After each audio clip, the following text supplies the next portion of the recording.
I like your Christ, I do not like your Christians. Your Christians are so unlike your Christ. Sabi ni Mahatma Gandhi, isang great thinker, a great person, a great humanist. Bakit gusto niya si Jesus pero ayaw niya sa mga Christians? The Jesus Christians should be. Father, we thank you that we have your Son Jesus as our model, as our teacher.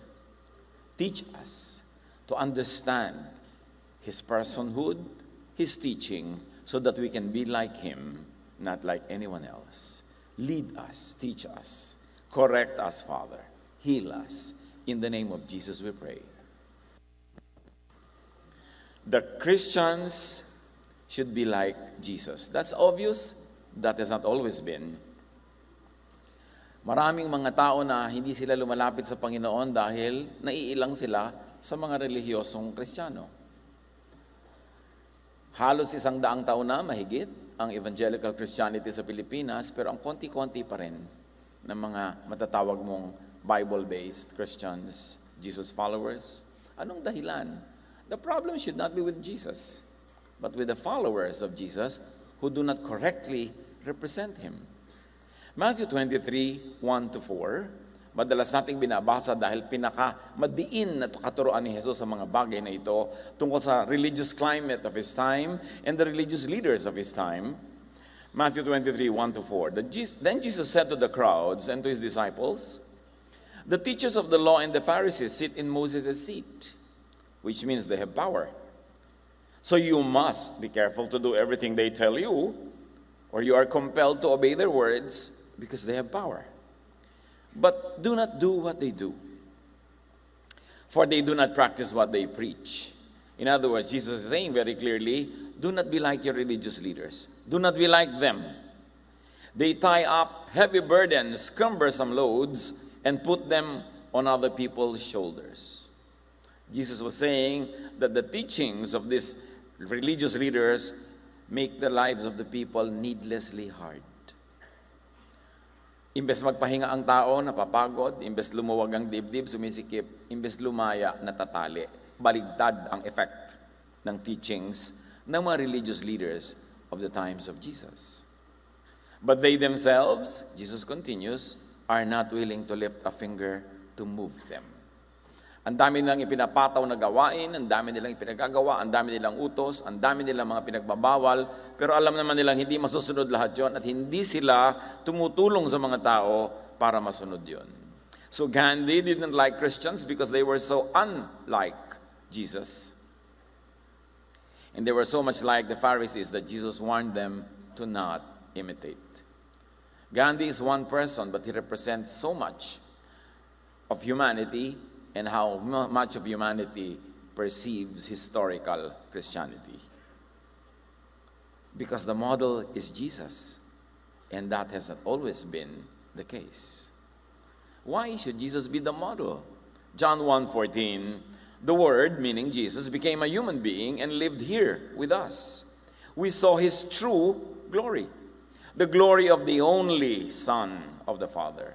From Him, all the kindness and all the truth of God have come down to us.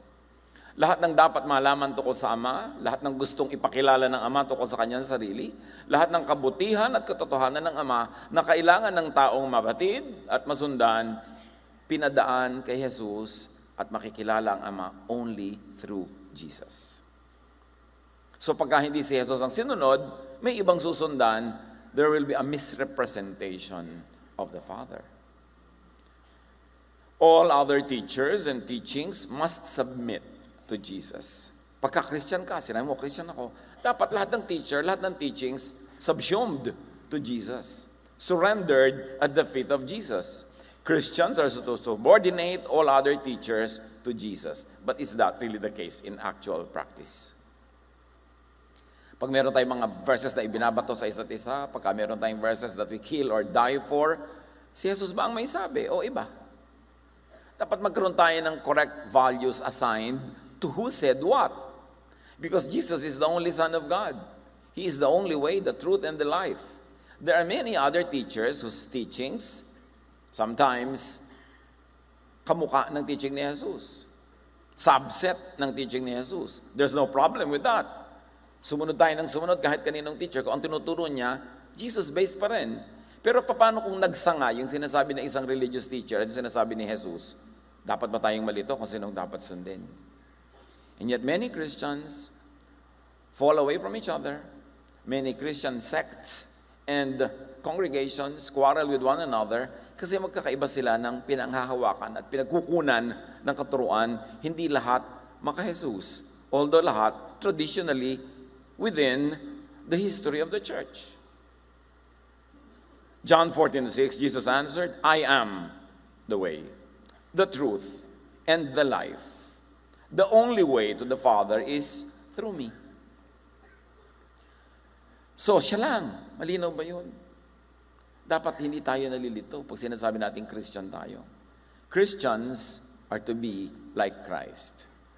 At yun ang sinabi ni Gandhi, I like your Christ. Christ is great. I love Christ. But you Christians, sabi ko nun, you are so unlike your Christ. So I do not like you. Yun ang masakit na komentaryo ng taong ito, which is only a crystallization of the attitude, beliefs, and opinion of many others. 2 Corinthians 3:18, and we all are being transformed into His image with ever-increasing glory. So that is the purpose of our walk with God, to be more and more like His Son, Jesus. Christians are to grow into Jesus-likeness, not into Pharisee-likeness. And yet, sadly, maraming mga tao nung nagsimulang mag-Bible study, nung nagsimulang ma-involve sa mga Bible-based fellowships and congregations, nagmukha silang mas kamukha ng Pharisees kaysa ni Jesus. Kaya dumadami ang gulo. Kaya napapaaway, kaya walang katapusang debate, kasi kanya-kanya sila ng hero, ng idols, na pinanggagalingan ng kanilang mga pinaniniwalaan, and many of those are not even in conjunction with and in agreement with the teachings of Jesus. So nagiging mukhang Pharisee na siyang number one na tinuligsa ni Jesus. The challenge really is to know Jesus apart from historical, traditional Christianity. Pag sinabi mo kasi kayong Christianity with 2,000 years plus of history, hindi ibig sabihin ng lahat ng laman nun, Jesus. Kasi sa simula pa lang ng early Christianity, marami nang pumasok na hindi Jesus ideas. When the teachings of Jesus began to be followed by some Jews, they could not forget their Jewish background. So the Jews that became Jesus, followers, were also divided. Merong, forget na our pagiging Jew at magiging Jesus na lang tayo. Meron namang, no, kailangan maging Jewish tayo at the same time follower ni Jesus. And then at the same time, there are people who believed in Jesus who were not Jewish at all in background. They were Gentiles. So they came from another kind of culture and then they have become Christians. And then within the Christian community, nagkaroon ng maraming tension because the Jewish people who have become Christians would insist that the Gentile Christians would become Jewish first, then they can become Christian. So pag simula pa lang ng Christian history, may mga humalo na agad. At nasa Book of Acts lahat yan, recorded. And in the many other epistles. May conflict na sila nun pa.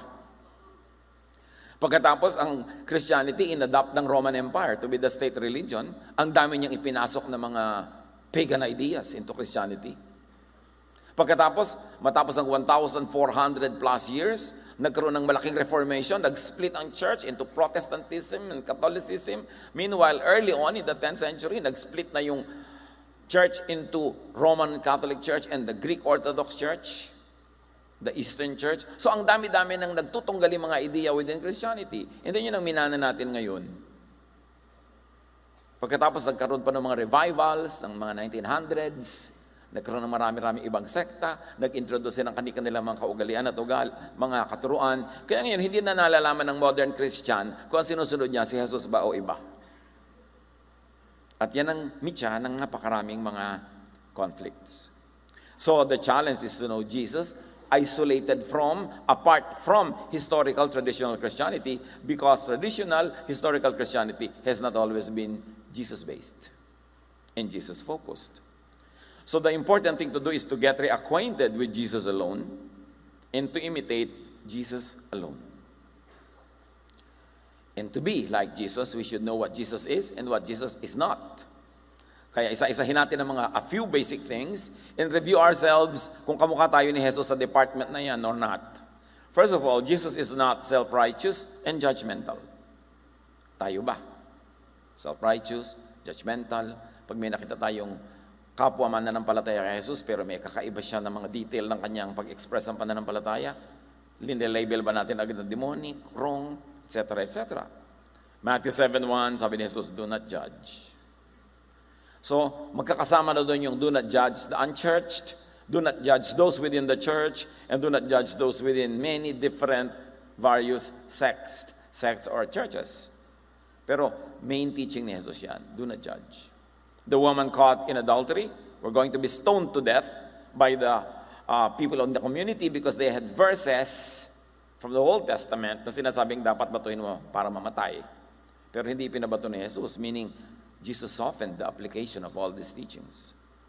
Kaya siya ibinadala ng Ama, pinabait ang spirituality. At tapos, nung nag-alisa na yung mga tao, sabi ni Jesus sa babae, where are those who were accusing you? Wala na po sila. Nag-uwian na. Sabi niya, okay, I will not accuse you either. I will not judge you. Go home and live your life of sin. Pero hindi niya dinudge. Ano niya, baguhin mo ang buhay mo para matahimik ka. Jesus is not sectarian or congregational. In fact, nung nandun si Jesus, wala pa naman mga sekta. So yung mga tao, si Peter, si Mary, hindi sila Katoliko, hindi sila Protestante, kasi wala pa lahat yun noon, nung panahon na yun. Later on lang yun, nagkaroon ng ganong identity. So we should not backpedal and backproject to the times of Jesus all the different denominations that were born much, much later. So wala dapat mag-claim sa kanila. Pero siyempre, kanya-kanyang claim para magmukhang sila yung tama at totoo. But Jesus was never sectarian, but His disciples, at least some of them, were. Right at the beginning. Mark 9:38-40. Sinabi sa kanya ni Juan, Guro, nakakita po kami na isang taong nagpapalaya sa mga demonyo sa pamamagitan ng inyong pangalan.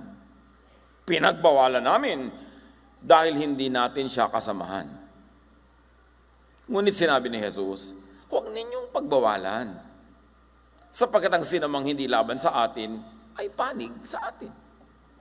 Early on, merong mga nagpapalaya sa masasamang espiritu. Di ba magandang gawin yun? Lumalaya yung mga tao. Tapos sa pangalan naman ni Jesus, hindi naman sa pangalan ng iba. Di ba ang ganda? Pero pinigil ng mga disciples kasi hindi member ng kanilang exclusive group. Nung paman may ganyan na, tayo lang ang tapa, tayo lang ang pwedeng gumawa niyan, tayo lang ang pwedeng magbautismo, tayo lang ang pwede. Sabi ni Jesus, no. Pag hindi gumagawa ng laban sa mga ginagawa natin, ibig sabihin kakampi natin yan, huwag niyong awayin. John 10:16. Dahil yung mga Israelites, akala nila sila lang ang anak ng Diyos. Tapos yung mga Israelites na naging Christian, akala nila sila lang ang pwede maging Christian. Sabi ni Jesus, I have other sheep that are not of this sheep pen. Hindi lang kayo. I must bring them also. They too will listen to my voice, and there shall be one flock and one shepherd. So sinabi niya, hindi lang kayo. Marami na anak ng Diyos at maraming dapat ipunin para magkaroon lang ng isang pamilya ng Diyos. Obviously, Jesus is not exclusivist nor separatist. Kumusta naman tayo? Ganun ba tayo? Tayo lang ang papakasalan ni Jesus. Tayo lang ang bibigyan niya ng luwalhati. Tayo lang ang tama. Lahat yan dagdag na ng mga tao kasi nung dumating ang panahon, nag-aagaw-agawan sila ng member. Siyempre, para maging attractive ka sa member, dapat sabihin mo ikaw lang yung tama para i-demonize mo lahat ang mali para sa iyo pumunta. Pero hindi ganun si Jesus. And Jesus is not dogmatic. Yung iba sasabihin nila, there's a verse that I know. God said it, I believe it, that settles it. Wala nang usapan. Kaya nag-aaway-away ang mga tao. But even the Lord softened the application and interpretation of many verses in the Old Testament. For instance, Matthew 5:43-44. Sabi ni Jesus, you have heard that it was said, love your neighbor and hate your enemy. So there is hatred. But I tell you, love your enemies. So love ang ina-emphasize ni Jesus. Sinasabi niya, may mga verses kayong makikita, sabi hate your enemy, kaya kayo hateful. Pero ako na nagsasabi sa inyo, I am the Son of God. I was sent to be the truth, the way, and the life. Love your enemies. So hindi nabura yung hatred. Pero ngayon, meron pa ring fans ng hatred na yon, merong fans ng love, kaya nag-aaway-away. Nakakalimutan nilang si Jesus is the measure of all things. And when Jesus softens an application, we soften it. When Jesus modifies to another time and another culture the application of a teaching long ago in a faraway place and faraway time, then we follow because Jesus is Lord. In the name of Jesus, every knee will bow in heaven, on earth, and under the earth. So dapat susunod tayo kay Jesus. Huwag malito. And Jesus is flexible. Even on the Sabbath. One of the most defining doctrines of Judaism is the Sabbath. Strict yan. Hindi ka pwedeng magluto sa Sabbath, hindi ka pwedeng maghugas sa mga plato, hindi ka pwedeng maglakad ng more than this so and so number of steps. Wala kang pwedeng gawin. Tuloy, naging amo na yung Sabbath. Gutom na po ako, nanay. Sabbath ngayon. Hindi tayo nakapagluto kahapon. Magtiis ka. At dumating sa point, mga kapatid, na nalaman ng mga kaaway ng Israel na hindi sila kumikilos pag Sabbath, sa mga giyera, sinasalakay sila kung Sabbath. Hindi tuloy sila nakikipagtunggali kasi trabaho yun. Natatalo tuloy sila. Gumawa sila ng additional mga addendum sa mga laws nila na, pag giyera, pwede. Because they were adjusting to the needs of the times. But if you're going to literally, blindly apply verses 3,000 years ago that were specifically meant to help a people of another time, another culture, another need, in-apply mo bigla yun ngayon, chances are you will have trouble. Because even Jesus showed us na noong time niya, marami na siyang nire-apply, marami na siyang nire-shape na kahulugan kasi hindi yun ang bagay sa kanilang panahon. And what is the goal of Scripture? Just to make your life good, to set you free, and to make you enjoy your life. Pero kung nagiging baligtad na ang result sa iyo ng verses, na nagiging amo mo na, hindi ka na makakain ng napakaraming bagay kasi mula nung naging Christian ka, hindi ka kumakain nito, wala ka nang makain, at ang hirap mong i-host, you have to rethink the application of those verses. Because Jesus is flexible even on dietary laws. A defining aspect of the Jewish religion and culture is what they eat and what they do not eat. Pagkatapos yung mga disciples kumakain, hindi naghuhugas ng kamay, nakikriticize sila dahil marumi daw yung kamay nila. Sa bagay, marumi naman talaga yun. Pero hindi naman napaparumi ang yung kaluluwa. Baka yung sikmura mo lang. At sabi ni Jesus sa Matthew 15, 10-11, pinalapit ni Jesus sa mga tao at sinabi sa kanila, pakinggan niyo at unawain ang aking sasabihin. Ang lumalabas sa bibig ng tao, hindi ang pumapasok, ang siyang nagpaparumi sa kanya sa paningin ng Diyos. Can you imagine Jesus saying that? Effectively eradicating and deleting all the Jewish laws on diet. So siya na yan, sa panahon niya, pinakita niya sa atin na hindi amo yung mga verses na yun. Kasi hindi na siya nakakatulong sa inyo ngayon. Jesus is flexible, especially on the treatment of outcasts. Dahil sa sobrang dedication ng mga Jewish people sa mga tinuro sa kanila ng mga priest nila, ng kanilang mga prophet, ng mga katuruan nila, lahat-lahat. At yan, lahat yung dinil nila as everything is authoritative. Ang nangyari ngayon, napakaraming taong kapos. Kinapos sila sa pagsunod sa mga batas na yon, kinapos sila sa implementation. So naging mga label sila agad ng mga sinners, mga outcasts. Alam nyo noon sa kanilang society, ang daming puwera. Yung mga born out of wedlock, puwera yan. Yung mga may sakit, puwera yan, unclean ka, dapat kasalanan ka, kaya kami sakit. Meron kang ketong, dapat kaawaan ka, puwera ka. Mga babaeng dinudugo because they did not understand the menstrual cycle, unclean. Ang daming puwera. Hindi ka nga pwedeng umupo sa isang upuan na inupuan ng babaeng dinudugo for the next 24 hours. Malalaman mo ba yun, yung inupuan mo ngayon sa taxi, na yung umupo kaninang ali doon ay period. I-apply mo yan ngayon, di wala ka na mauupuan.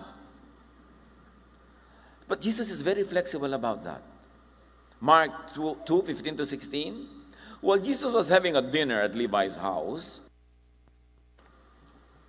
many tax collectors and sinners were eating with him and his disciples, for there were many who followed him. You see, Jesus was very attractive to the so-called sinners because he was not judging them.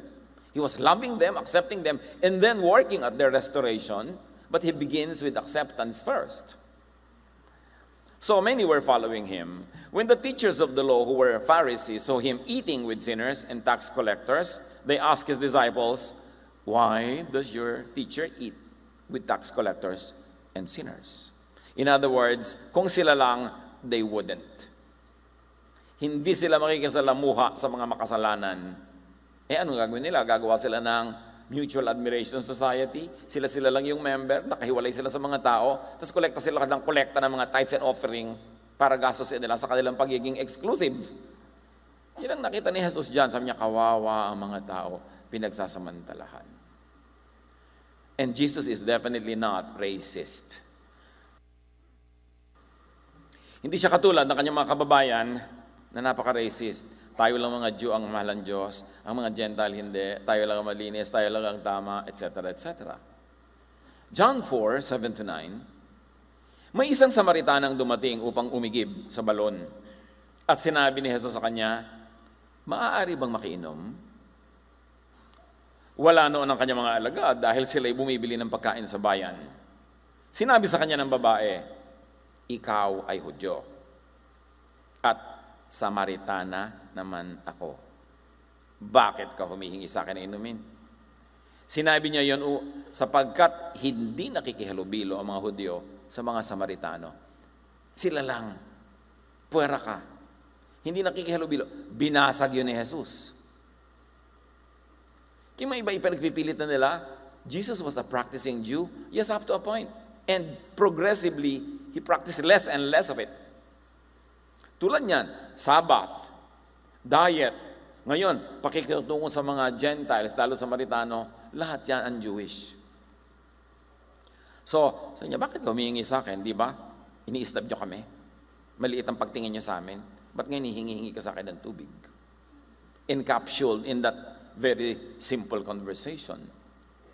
Nung si Jesus ay pasa ng krus, at hindi na niya makaya, dahil binugbog pa siya bago niya pinasan yon, at pinahirapan pa siya, Luke 23:26, as the soldiers led him away, they see Simon from Cyrene, who was on his way in from the country, and put the cross on him and made him carry it behind Jesus.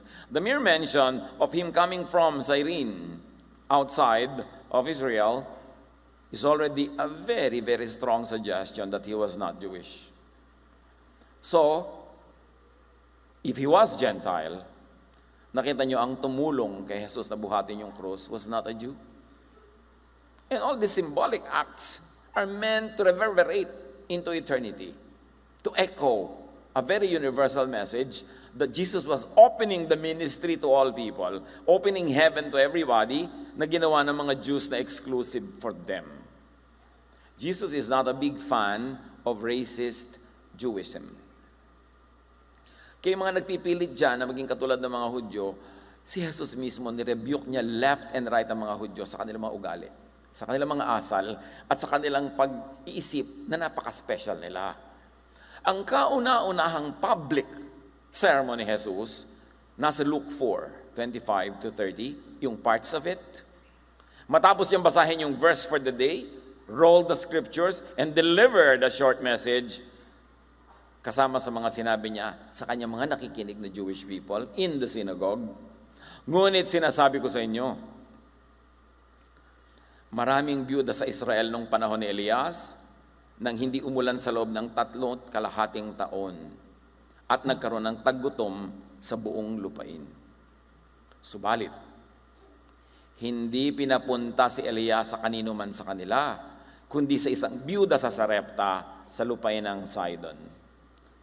Clear na clear ang message ni Jesus. Ang daming nagutom dito sa Israel noon. 3.5 years, walang ulan. May famine. Gutom ang lahat ng mga byuda lalo na. Pero walang pinakain ng Diyos dito.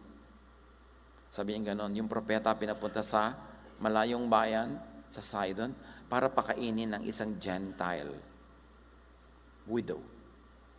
Siyempre, nakaka-alarm niya sa listeners niya. At sa lagay, hindi kami ang special. Itinuloy pa ni Jesus. Sa dinami-rami ng mga may ketong sa Israel nung panahon ni Eliseo, wala ni isa mang pinagaling at nilinis maliban kay Naaman na isang taga-Syria, another Gentile. Nagalit ang lahat ng nasa sinagoga nang marinig ito. Nagsitayo sila at itinaboy niya palabas papunta sa gilid ng bundok na kinatatayuan ng bayan upang ihulog si Jesus sa bangin. Ngunit dumaan siya sa kalagitnaan nila at umalis. Unang-unang mensahe pa lang ni Jesus, gusto na siyang patayin. Kasi pinalalaya niya hindi lang yung mga Israelita, kundi ang buong katauhan sa mga mito na napaka-special ng Israel only. At doon sa kanilang pagiging self-righteous, pagiging separatist nila, at pagiging racist. Itinutuwid na yun ni Jesus nung paman, kaya gusto siyang patayin. Tapos later on, magtuturo pa siya na, kung makakabuti sa inyo na may gawin kayo sa Sabbath, edi gawin nyo, because Sabbath was made for you, you were not made for the Sabbath, and I am the Lord of the Sabbath, so I'm setting you free from the regulation. Tapos sinabi pa niya, hindi naman mahalaga kung ano kinakain, kundi kung ano lumalabas sa bibig, plus this and plus that. That's why the Jewish people, the temple, the religious establishment, crucified Jesus. Hindi naman yung mga sinner, mga prostitute, tax collector ang nagpako sa kanya, yung mga relihiyoso. Tapos yung mga relihiyoso na yon, ang idol ng maraming sinusundan hanggang ngayon. Kaya ligaw. Jesus is not sexist. Ang tao sa kanya, tao. Period. John 4:27, just then his disciples returned and were surprised to find him talking with a woman. Ito yung babae sa balon. Sa gilid ng balon, hindi sa loob ng balon. Hindi ito ang babae sa septic tank. Nasa gilid lang siya. So, sinabi dito, nagtaka sila, kausap niya babae. In other words, kataka-taka nung panahon nila na makipag-usap ang lalaki sa babae.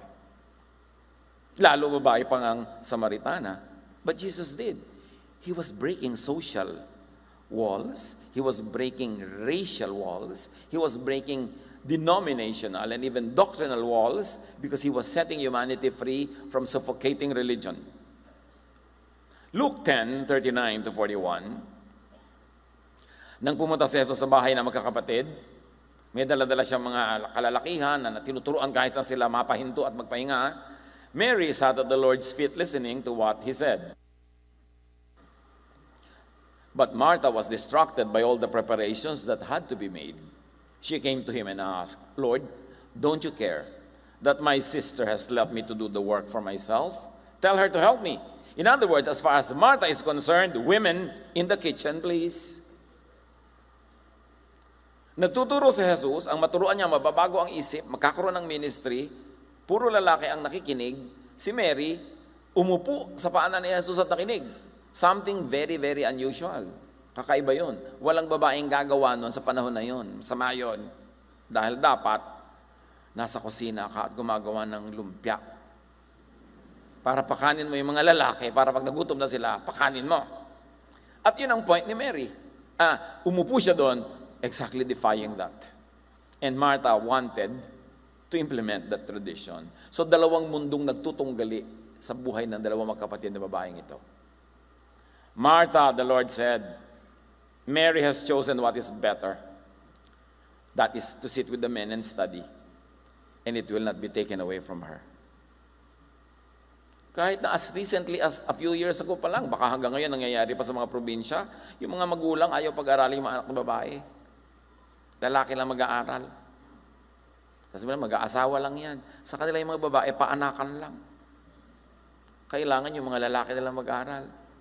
Hanggang ngayon, ang lagi natin dapat ituro sa bahay, pag may mga batang lalaki, teach them how to become good fathers and good husbands.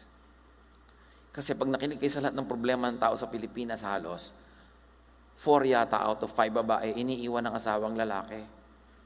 Tapos iniiwan na may mga anak na papalakihin, bahala ka na sa buhay mo. Mga girlfriend na bubuntisin, tapos iiwan, bahala ka na sa buhay mo. We must teach our men to become men. Because forever, boys. Sa maraming mga bahay, yung mga batang lalaki, basketball to death. Maghapon, uuwi, tututog ang mga medyas sa dumi, lalaban ni ate. Tapos pagod na pagod, aakyat, anong pagkain? Nagluluto si ate, tsaka si nanay. So you will create another generation of spoiled men who will become irresponsible husbands. Ganun na nangyayari. Itong mga irresponsible husbands ngayon, pinalaki ng mga nanay nila yan na ganyan. 80%. May mga 20 naman na nagpapalaki ng tama, di ba? Pero saan galing lahat yan? Di ba nakikita ka nila sa bahay nila eh. Among-amo yung mga tatay, yung mga nanay, chimay. So, uulitin lang nila pag sila na may mga sariling asawa. Pero sabi ni Jesus, no. It will not be taken from her. She likes to learn with the men, she will do that. That is the better choice, Martha. Sabi yun ni Jesus. O sino sa inyo ngayon ang gusto pumatay kay Jesus? Dahil sinasabi niya yun.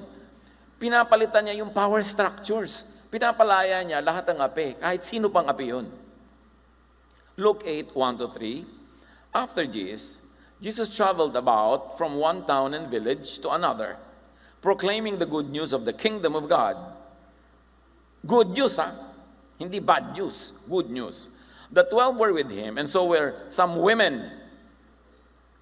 These women were helping to support them out of their own means. These were the Jesus women. The women in the Jesus ministry. They are learning, they are learned, they are capable, they could support ministries, hindi sila nakaasa, nakasandal sa lalaki. May mga sarili silang hanap buhay, marunong silang kumilos para hindi sila naaapi. And do you imagine what it means for you to leave Galilee, travel with Jesus all the way to Jerusalem? Malayo yon, ilang linggo yan. That means that they have managed their households well, that even though they leave the kitchen, their household runs well. Hindi ka kailangan matali dyan forever kasi may buhay ka, may talent ka, may career ka dapat, at may ministry ka. Pero time management lang yan. Hindi kailangan pabayaan yung isa dahil sa isa. Pero hindi sila nagpatali sa kusina. Hindi masama na matali sa kusina kung chef ka.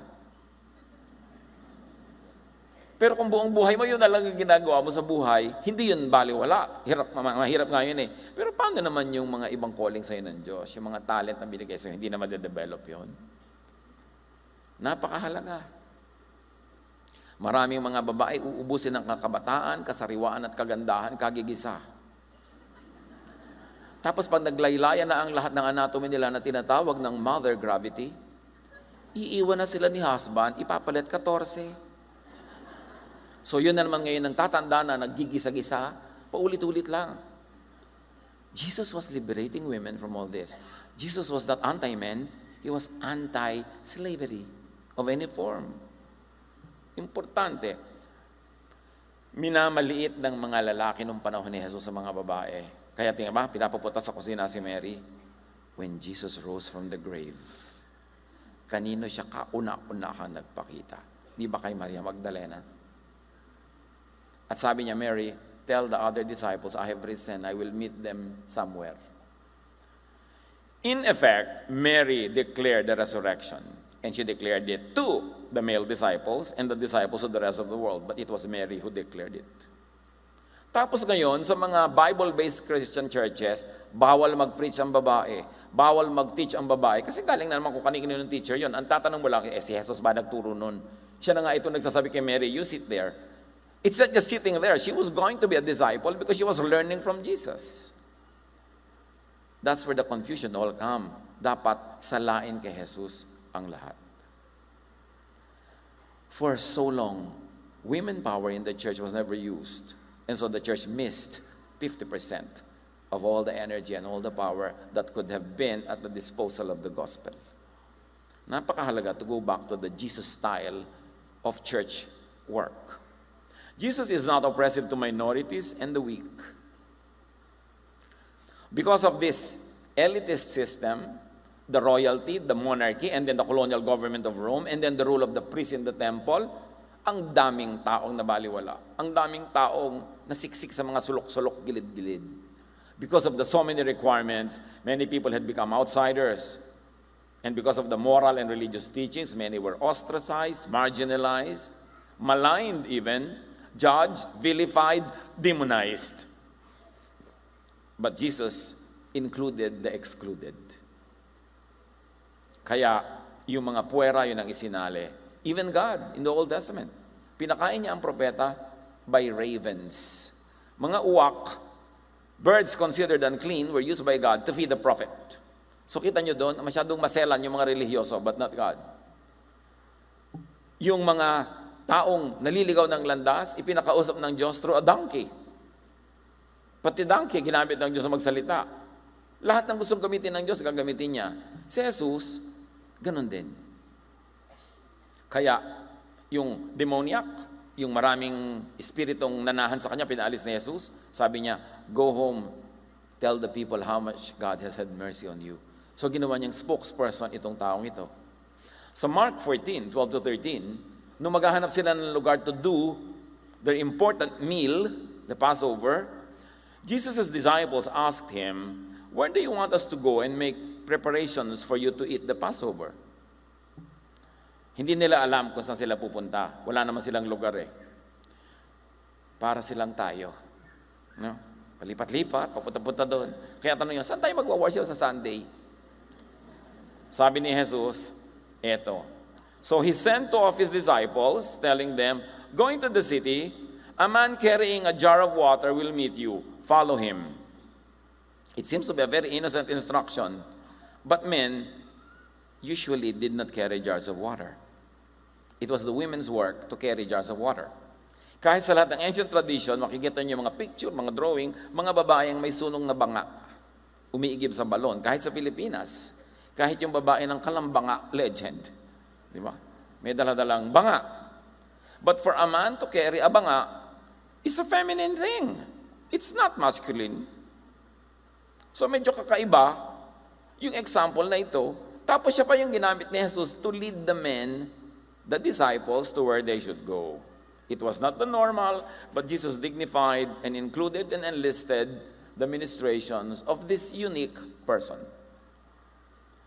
Unlike many Christians in history and even today, Jesus is not fond of Pharisees and Pharisees. Kaya ang pinakamatindi niya, pinakamabagsik na teaching, nasa Matthew, at sinabi niya, kahabag-habag kayo, mga tagapagturo ng kautusan at mga Pariseo, mga mapagkunwari. Hinahadlangan ninyo ang mga tao upang hindi sila makapasok sa kaharian ng langit.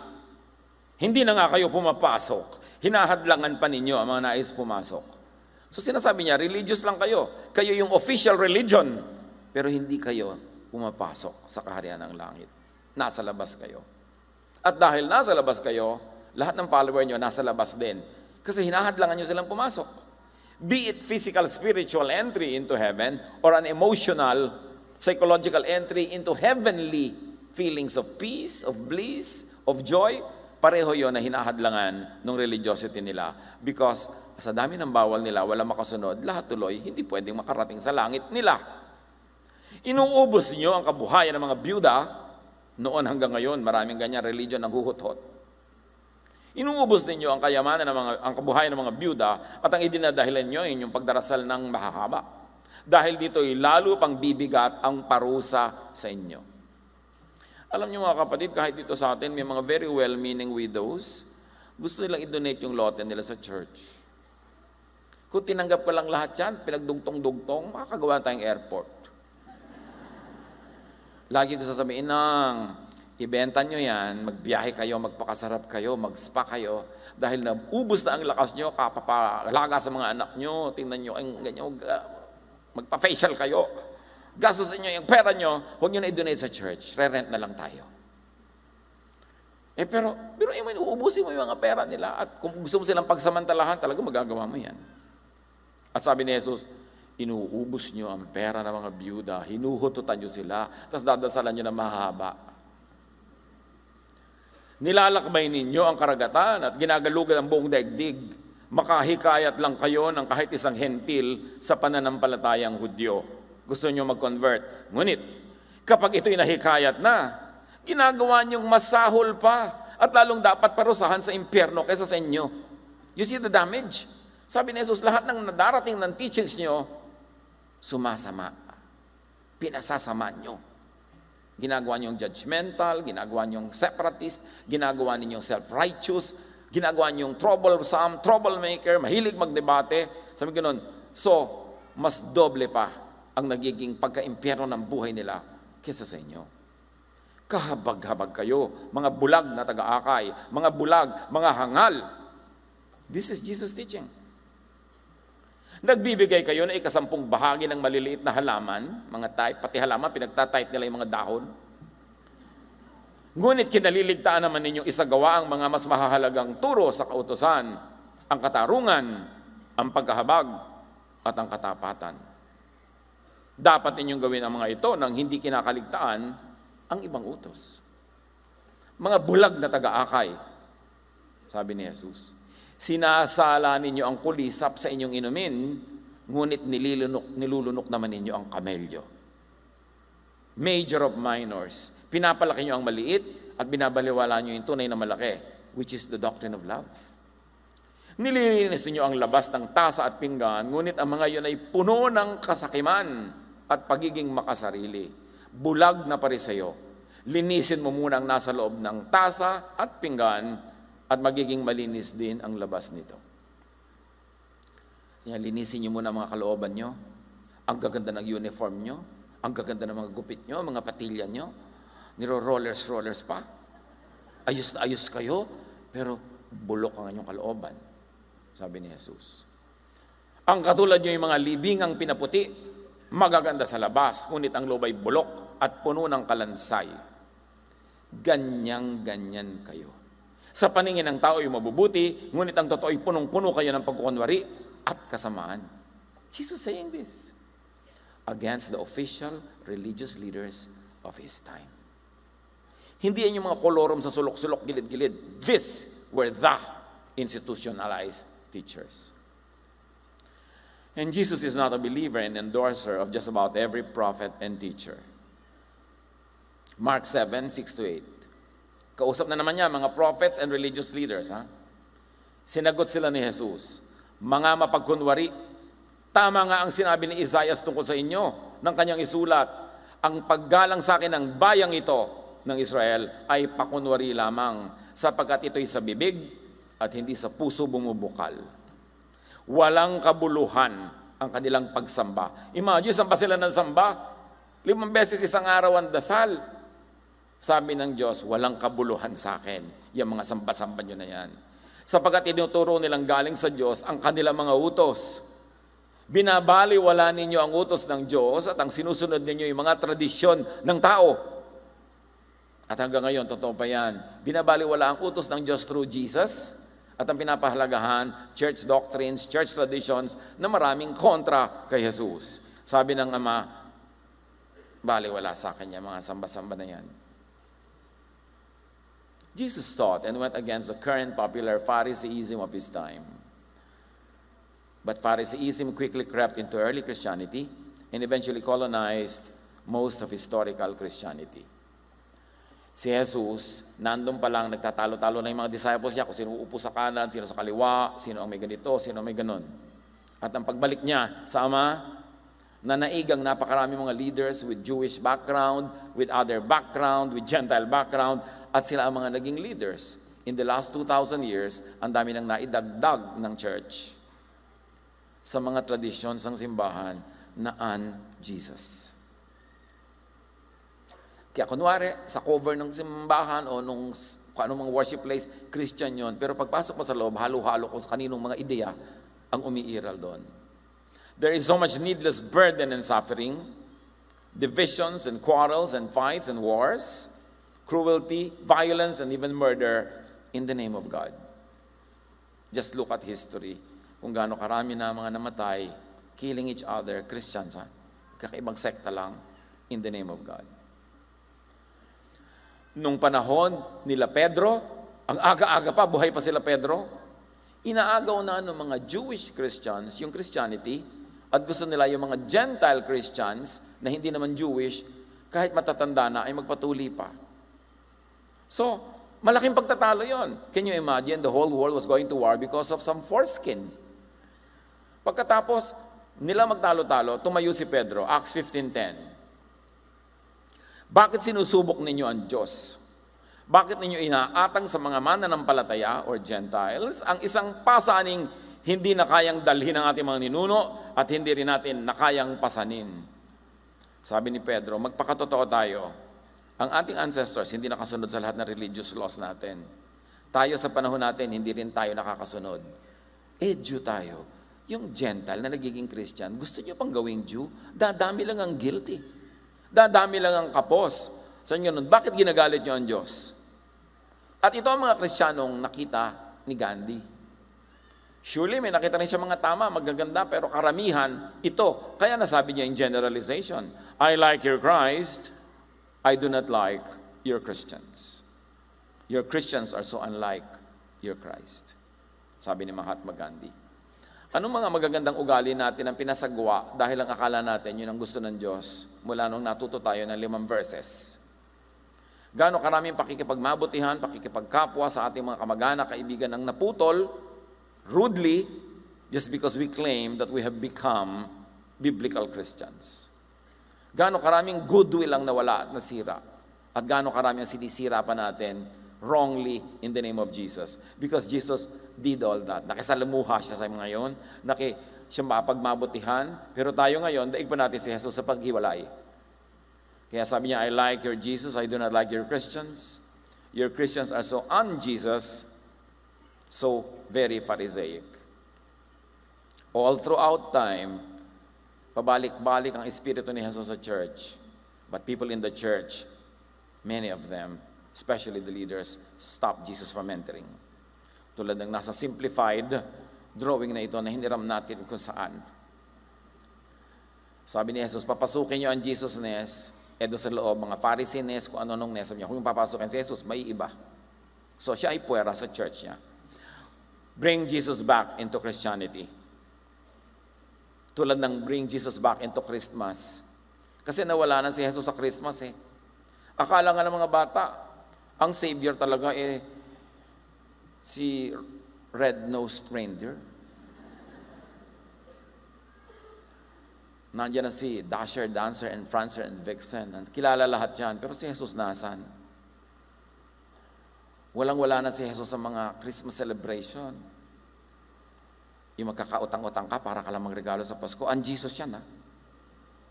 Dapat live within your means. Para hindi gumugulo ang iyong isip sa dami ng bayarin. At napaka-konsentidor ng mga credit card. 3 years to pay. O baka noon, magtakbuhan kayo doon sa 3 years to pay para doon umutang.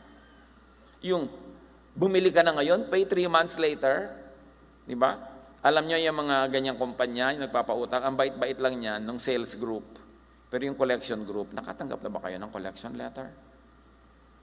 Kung gaano nakarude, may hinihiya ka pa sa internet, no? At meron pa nga yun sila mga agent na nakamotorsiklo, paglabas mo ng bahay nyo, kahit alas 3 ng umaga, nakaabang na doon. Gaano karami na sa inyo nahagisan ng lambat? Nagbayad ka, di ba? So, huwag tayong utang ng utang, lalo hindi naman kailangan yung mga ganyang Pasko-Pasko na sobrang gastos. So, bring Jesus back to Christianity. Madalas, pag nakakakita ko ng mga religious events, religious activities, ang totoo na aawa ako sa maraming tao kasi exploited. Pagod na pagod, hirap na hirap. Tapos lahat ng pera nila naubos, kabibigay. Pagkatapos, hindi pa rin sila tahimik, guilty pa rin sila, masama pa rin sila. So anong napala nila? Parang ganito, papasok ka sa isang church, pag hindi Jesus-centered, ganito mangyayari sa'yo. Mabubulid ka. Mabuti pa, huwag ka nang pumasok kasi nasa gilid ng bangin yan. Jesus is the rock. Dapat ando ka sa gitna, yung stable, hindi yung kada konti kasalanan mo, tagal na naman ang salvation mo. Bakit may Savior ka pa? So, lagi ka nagigilty, lagi ka natatakot.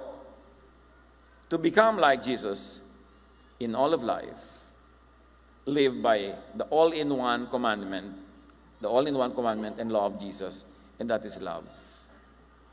Kung minsan nagmumukha na tayong hippie, kauulit niyang love na yan eh. Diba yan? Hindi naman tayong peace man, make love, di ganun ha. Pero ang point talagang love naman ng message ni Jesus eh.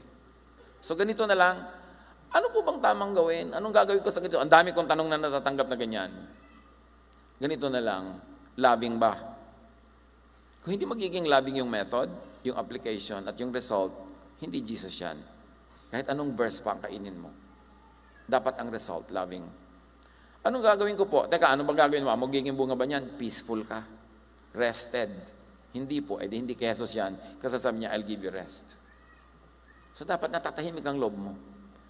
Yung pinsan ko po, kababata ko, lumaki kami magkasama, pero ngayon ikakasal po siya, born again na po ako ikakasal po siya sa dati naming religion, kinukuha po akong abay. Ano po bang gagawin ko? Di mag-abay ka.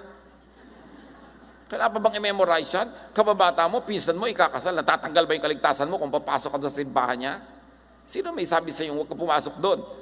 Sa palengke nga, pumapasok ka, sa supermarket, pumapasok ka. Sa simbahan nila, ayaw mo pumasok. Magtatampon na lahat ng kamag-anak nyo, kaibigan nyo, tapos may mo persecution because of Jesus. Wrong. Yun ang mga dapat natin ayusin sa buhay natin, mga kapatid. Marami namatay yung lola, ayaw nilang makipagpunta doon sa lamay kasi daw may padasal. O edi magdasal ka kay Jesus, sumabay ka sa kanila. Maaagaw ba naman yung, kung sino yung dasal mo, kung kay Jesus mo tinutok? Pero mga panglabas, yung ayaw mong pumunta doon, tapos lagi ka nasa parlor, chismis ka na chismisan doon kung mabuhay ng mga artista. Mga kaartehan ng mga born again kasi. Dapat, kay Jesus lang. So mga kapatid, gamitin natin ang paulit-ulit na sinasabi ko sa inyo, the Jesus filter. Any verse, any teaching, any tradition, salain nyo kay Jesus. What would Jesus say? What would Jesus do? At pagpasado, gawin nyo. Pag hindi, ilagay na lang sa file. Kasi baka yan yung Sabat. Inilagay na sa file ni Jesus eh. Baka yan yung dietary laws. Inilagay na niya sa file yan eh. Tapos ngayon, you kill and die for it. Masyadong outdated. John 13, 34 to 35. A new commandment I give you, love one another. As I have loved you, so you must love one another. By this, not by doctrine, not by costume, not by looks, by this, if you're loving, everyone will know that you are my disciples, if you love one another. Dear God, teach us how to apply this in our lives. Ipaliwanag mo sa amin, Panginoon, kung anong mga bahid sa amin ng mga katuroang hindi galing sa iyong anak na si Jesus, at maituwid namin ang aming mga buhay, lumaya kami at makapagpalaya rin kami sa aming kapwa. Turuan mo kami, Lord, to be loving with responsibility, not to be reckless, not to be careless, but to be loving above all. And teach us how to internalize this and to apply this in our lives. Pagbulay-bulayan natin, sumandali.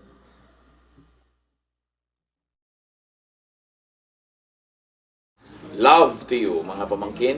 Dito tayo mag-aral ng salita ng Diyos. Dito tayo mag-aral ng mga practical na bagay, magdalanginan para sa isa't isa, makinig ng mga mensahe, at dito tayo magsasama-sama spiritually sa ating official Ed Lapiz YouTube channel na ang address ay Sabi ni Kuya Ed. Remember, dito tayo ha? Sabi ni Kuya Ed, ang ating official YouTube channel.